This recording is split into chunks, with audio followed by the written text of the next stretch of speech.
The laws of the spirit world. There is no religion in the spirit world. We worship one God only. Khorshid Bhavnagri. Preface. Khorshid and Rumi Bhavnagri lived in Baikula in Bombay, India, with their two sons. Wispy, who was born on August 9, 1950, and Ratu on December 13, 1951. As the boys grew, they were extremely interested in all aspects of motoring. Eventually, Wispy and Ratu set up a garage for motor services and repairs. They also participated in several motor rallies. In the fateful year of 1980, Wispy and Ratu were to enter a 1632-mile cross-country motor rally. The rally was to start on February 23rd, and Wispy and Ratu decided to take a car out for a trial run from Bombay to Khopoli before the event. Khorshid narrated what happened just before their sons set out on their journey. Ratu hugged me tight, said goodbye, and went out. He hardly went down a few steps. We lived on the second floor. Then he came running back to the door to me. Again, he hugged me tight and kissed me. I could not understand why, because this was unusual for Ratu. He went down one floor, then once more he came running back to me and held me tight and hugged me. By then, Wispy came to wish me goodbye as well. I told them to drive carefully. They said, "Don't wait for us, Mama. We will go till Khopoli and return, or we may stay overnight and come back tomorrow morning." Just as they got into their car, the boys met their father. Rumi told them to drive carefully. Ratu replied, "Why are you worried, Daddy? In any case, we can't go over 30 miles per hour since we have just overhauled the engine. We will be all right." So at 8:30 that night, Wispy and Ratu set out in high spirits along with two mechanics and a friend. When they did not return by 8 o'clock the next morning, Khorshid and Rumi began to worry.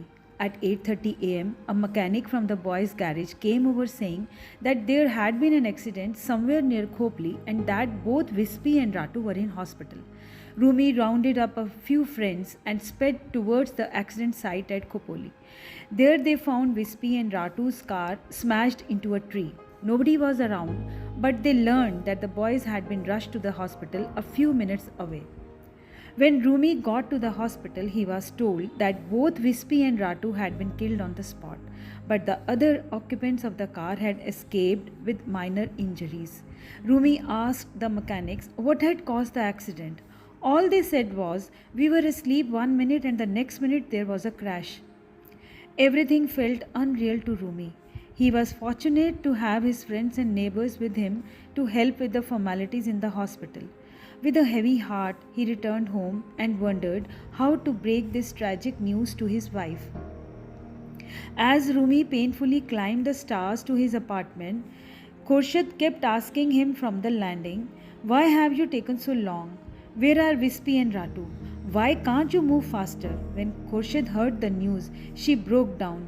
She felt she had nothing to live for. Khorshid's faith in God was shaken. "I had been very religious," she said. "Now for the first time I began to question whether there was a God. If there was a God, then why should He do this terrible thing to me, snatch my sons away when I have never harmed a hair on anyone's head?" I was ready to give up God, religion, and life. Then something wonderful happened. On the 29th day after the funeral, a neighbor named Mrs. Dastoor told Khorshid and Rumi an amazing story. Mrs. Dastoor's sister-in-law had gone to a concert and during the intermission overheard a lady speak of two boys who had recently died in an accident and wanted to send a message to their parents. So Mrs. Dastoor's sister-in-law had taken down the lady's telephone number. The next day, Khorshid and Rumi got in touch with this lady and she invited them to her house. She had lost her brother and was in contact with him through senses organized by a powerful medium named Mrs. Kapadia. On one such occasion, the seance was interrupted by a cry from two young boys. The boys said they had died in an accident and that their parents were shattered. They wanted their parents to know they were happy in the spirit world and not to worry as they could see their parents. On March 22, 1980, Khorshid and Rumi attended a group seance at Mrs. Kapadia's residence on Nepean Sea Road. Mrs. Kapadia, the medium, sat in the center and the others were seated around her. She moved from one person to another to assist them in their communication with their dear ones who had died. When Mrs. Kapadia came to the Bhavnagris, the first words uttered by her were, "Hello, mummy, fatso." That was what Wispy had always called his mother. The fact that a stranger knew such an intimate detail was what gave Khorshid and Rumi proof that it was their sons, and this restored their faith in God. Wispy and Ratu then told their parents that they wanted to talk to them alone. So Mrs. Kapadia gave them the name of another medium, an elderly lady called Mrs. Rishi. A few days later, the Bhavnagris spoke to their sons through Mrs. Rishi. They said, "Mom and Dad, this is Wispy and Ratu. Yes, we died and reached the spirit world within minutes of our death. It is God's will and God knows what is best for each one of us. God is good. You must not cry for us or miss us. We are much happier here. We can see you all the time and are looking after you. We cannot communicate with you until you are completely relaxed and happy. You have to develop powers of concentration." They also told her that she had to stay on earth to do her spiritual mission, which was to help people and spread spiritual awareness. Over the next few months, Khorshid and Rumi, with the help of their sons, developed powers of complete concentration and relaxation, which made direct communication between the parents and their sons possible through a process known as automatic writing. She would hold a pen lightly onto a book, concentrate intensely, and gradually the spirits of her deceased sons would use her hand to move the pen slowly and unevenly over the page.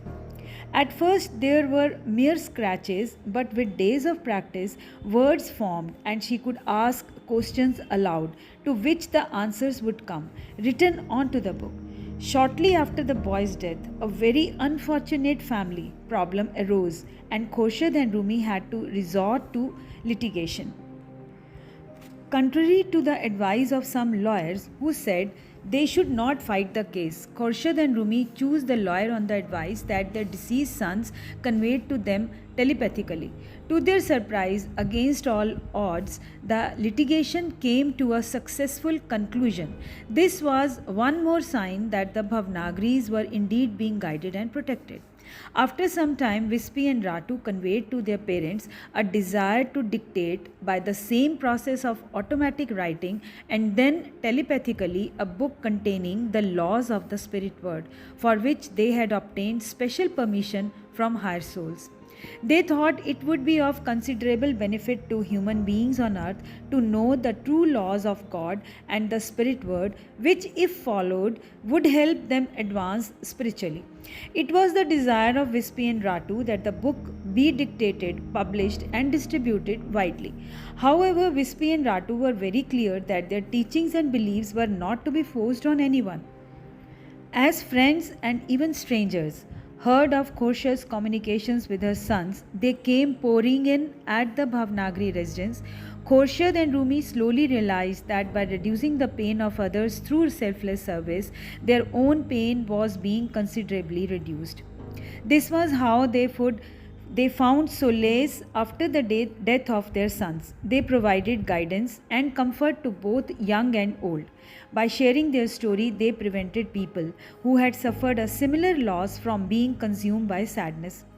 They counseled people regarding problems ranging from addictions to physical abuse, but eventually they nourished those souls who had a true thirst for spiritual knowledge and a desire to improve spiritually. People posed questions, both spiritual and personal. Many of those questions have been reproduced in part 2 of this book. Note: Khorshid auntie would communicate with Wispy at least twice a day, sometimes 3 to 4 times a day, only between sunrise and sunset, with no fixed agenda or plan. She received messages on various topics, the sequence, conversational tone, and language of which have been preserved exactly as they were received. The messages reproduced here are the ones she received in English, even though her mother tongue was Gujarati.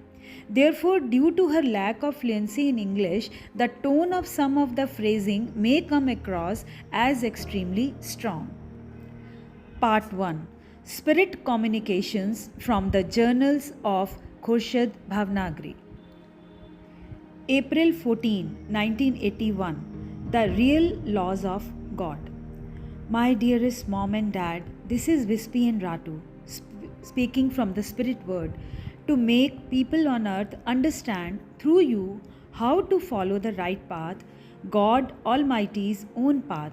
So, my dearest mom, write this book for us and let your word know about the Spirit Word, about the laws and rules of God Almighty, which are misunderstood by people on earth, and about the realms in the Spirit Word. It is quite wrong to believe everything that your priest tells you, and what great philosophers preach about the real justice of our God Almighty. They don't know all. They or you will come to know all only when you leave from your earth plane and go to the spirit plane. Well, it will not take just a few pages or a few chapters, not even a few books, to explain to you what real justice is. It will take you ages to learn what our God truly wants from us. So, our efforts to explain this to you may not prove quite satisfactory, but we, from the Spirit Word, want our dear ones and all earth people to know what the truth is, to know that you are making many mistakes just because of some silly notions, or because of what some man who is supposed to be holy and philosophical tells you. Sometimes what they say is quite the opposite of our God Almighty's real rules and regulations. At this time on earth, when evil and bad souls are on top and good souls are suffering, we feel this book will explain to you why. Yes, why bad souls seem to succeed and good souls suffer. Good souls want to blame our dearest God Almighty for being unjust towards them. So read on, my dears, and you will find many answers. April 15, 1981. Improvement through self-analysis. Bad souls can be helped by God Almighty if the bad soul so desires. Bad souls must have the inner instinct and may pray to God Almighty to change them. God Almighty will definitely help them. It is entirely in each soul's hands to be good or bad. These souls who are bad but want to change can be changed to good souls in no time. On earth, we have often heard you say, confess and God will forgive you. This is true, but you must confess your sins to yourself and not to a priest. A priest has no power to forgive you. Who is that priest to forgive you? He may be more sinful than you are. So don't confess to a priest, confess to yourself. Tell yourself that you are bad. Ask God Almighty to help you, and you can be sure that He will. You must be absolutely sincere. I repeat, absolutely. If you ask God Almighty half-heartedly, it will not help. But if you are completely sincere and positive that you need to change, let us assure you that He will help you change for the better in no time. Now suppose a person thinks he is good, but in reality he is not. What about such souls? Many people think what they are doing is as per God's laws. They never have an ounce of realization of how sinful they are. They will say, I believe in God. I read holy books. I pray every day. I go to the temple or church every day or every week. I give plenty in charity. I give food, clothing, and jobs to the poor and needy. What more does anyone want? I will surely go to heaven. Sorry to say, these poor souls think that heaven's door is wide open for them, but they will never even reach the lowest ladder of heaven. It is really difficult for a soul on earth to understand this, but it is true. They will not even see the lowest step of heaven. So listen carefully with an open mind. Why are they going to a place of worship every day?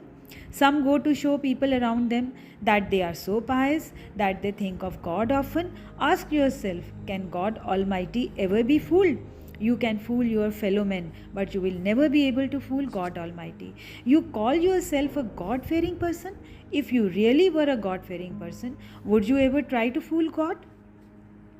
Some go to a place of worship every day or every week to ask God for more money, more happiness, and more success.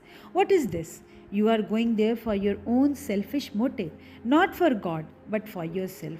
Can a selfish motive carry you to heaven? Suppose you are giving a great deal to charity. First ask yourself why. What is your motive behind giving to charity? Your motive is most important. If your motive is entirely selfless, for example, if your motive is only to help someone and it comes automatically, then of course God is pleased and He knows why you gave, which was not to impress Him. But suppose your motive is to get into heaven, to impress God Almighty by saying, if I give this to a poor person, God will send me to heaven. You can be sure that God knows your motive and you won't be sent to heaven. You can fool each other, you can try to fool yourself, but you can never fool God Almighty. So, your motive behind that charity is very important. Be sincere in whatever you do. Even a tiny spark will bring you to heaven if you are sincere. But even the largest of charities will take you to hell if you are selfish and try to fool God Almighty. So, this is entirely in your own hands, isn't it?